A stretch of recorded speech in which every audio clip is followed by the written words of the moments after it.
front of a pace line too long and then getting dropped and seeing them roll away. His first double was 6 years later, the Grand Tour Highland, where he was talked into a triple century. He signed up for a double, but he got talked into a triple century by none other than Raul Carrego and Lynn Catano. Where's Lynn at? It's all your fault, Lynn. He had never ridden more than 120 miles before and was returning after 2 years off the bike. It took him 23 hours to complete his first Triple Crown event. It was the Grand Tour Triple.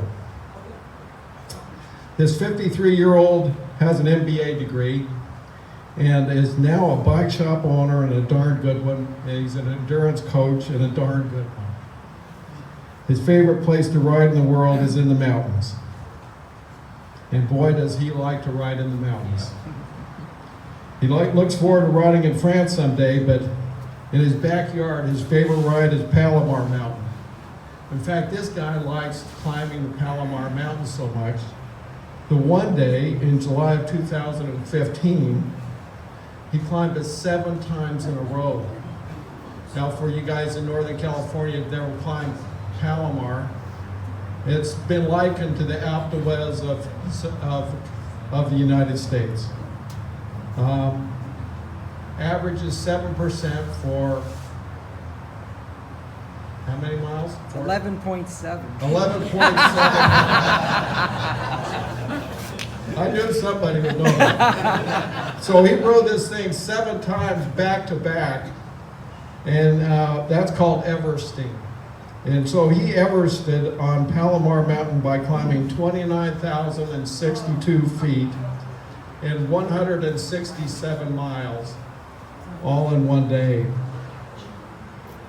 He really got to know that climb pretty good, but he's not a stranger to it.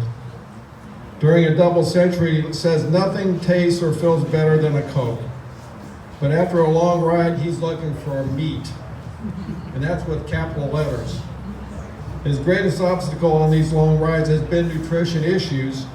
He found a product that sits well with him and keeps him fueled throughout the entire event, and that's made a big difference. He now rides double century self-supported except for water. He has had an amazing cycling career with his Super Randonneur 200, 300, 400, 600K brevets, an amazing 10 Furnace Creek Silver 8 508 finishes. He has done Everest, he's Everest 5 times. Each one of those where he's climbed 29,029 feet in a single ride. He climbed over 1 million feet in 2015 and 2016. This guy is just so inspirational. He's just so inspirational to me and so many people that follow him. How do you do this?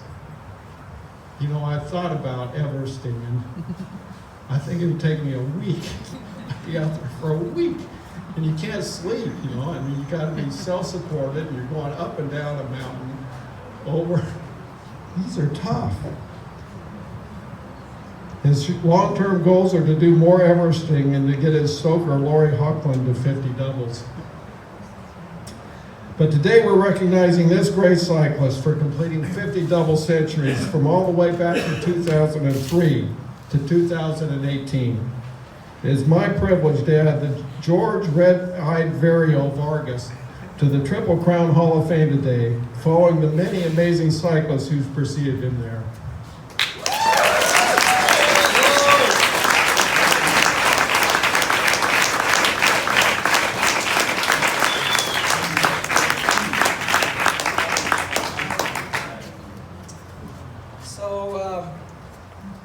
Hopefully you can hear me in the back. This morning, yeah, thanks, Jim. So this morning I was sitting there thinking, okay, what if one of my first memories of this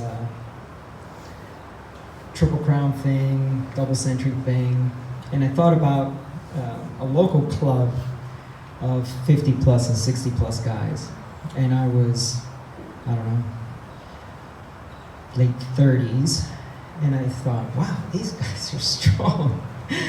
And now I'm that guy. But but more importantly, one of the guys was talking about a double century, and I thought, that is just nuts. And then I found this Triple Crown website. I started going through it, and I saw the names of people who had done 50 doubles, and I said, these guys are completely insane. And I read the bios and I read all that stuff, and I got to tell you that Chuck and the rest of your crew that maintains that website, I mean, that was my inspiration when I first started doing these.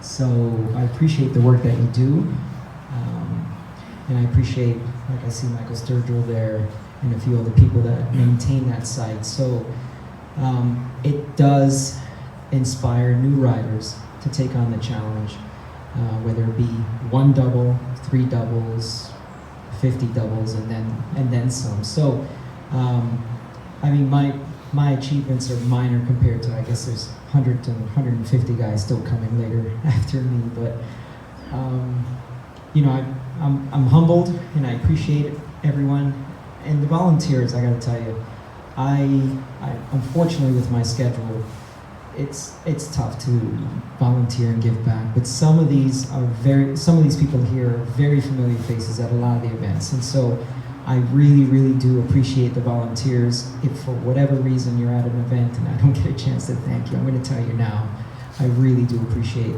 that you volunteer at these events. So thank you, and I apologize if I took too long, but